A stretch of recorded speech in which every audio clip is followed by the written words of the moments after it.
Police స్టేషన్‌లో రామరాజు ధీరజ్‌ని కొట్టబోతూ ఉంటాడు. అది చూసి అక్కడ ఉన్న వేదవతి అయితే అడ్డుకుంటుంది. ఇంతలో అక్కడ ఉన్న చందు అయితే చాలా బాధపడుతూ ఉంటాడు. ఇక అక్కడికి భాగ్యం వాళ్ళు వస్తారు. భాగ్యం వాళ్ళు రాగానే అక్కడ ఉన్న రామరాజు అయితే "వదిన గారు మీరా రండి" అని చెప్పి అంటూ ఉంటాడు.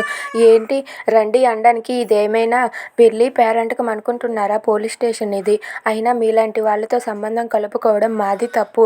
మీతో కొంచెం మాట్లాడాలి బయటికి రండి" అని చెప్పి అంటూ ఉంటుంది. ఇక పోలీసులు కూడా వాళ్ళందరినీ కూడా బయటకు నెట్టేస్తూ ఉంటారు.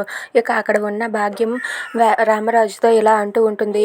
"అసలు మీ చందు అరెస్ట్ అయ్యాడని తెలిసి మేము ఒక్కసారిగా షాక్ అయిపోయాం. అసలు ఇలాంటి వాడికి నా కూతురునిచ్చి పెళ్లి చేసి నా కూతురు గొంతు కొయ్యలేను.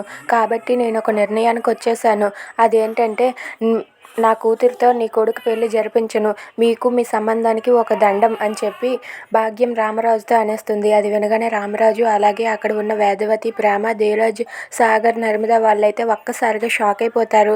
"అవును, మీతో మేము సంబంధం కలుపుకోలేము. మీకో దండం, మీ కొడుక్కో దండం" అని చెప్పి భాగ్యం తన భర్తను తీసుకొని పిల్లల్ని తీసుకొని అక్కడి నుండి వెళ్ళిపోతుంది. అది చూసి రామరాజు, వేదవతి వాళ్ళు ఎంత ఆపినా సరే ఆగకుండా అక్కడ ఉన్న భాగ్యం అయితే తన కూతుర్ని తీసుకొని అక్కడి నుండి వెళ్ళిపోతుంది. అది చూసి రామరాజు ఫ్యామిలీ అంతా కూడా చాలా బాధపడుతూ ఉంటారు. ఇక లోపల ఉన్న చందు అయితే ఇంకా బాధపడుతూ ఉంటాడు.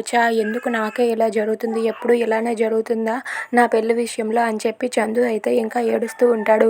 ఇక రామరాజు వాళ్ళు భాగ్యంని ఎంత ఆపినా సరే ఆగకుండా అక్కడి నుండి వెళ్ళిపోతుంది. If you like this video please like, share and subscribe friends. Thanks for watching.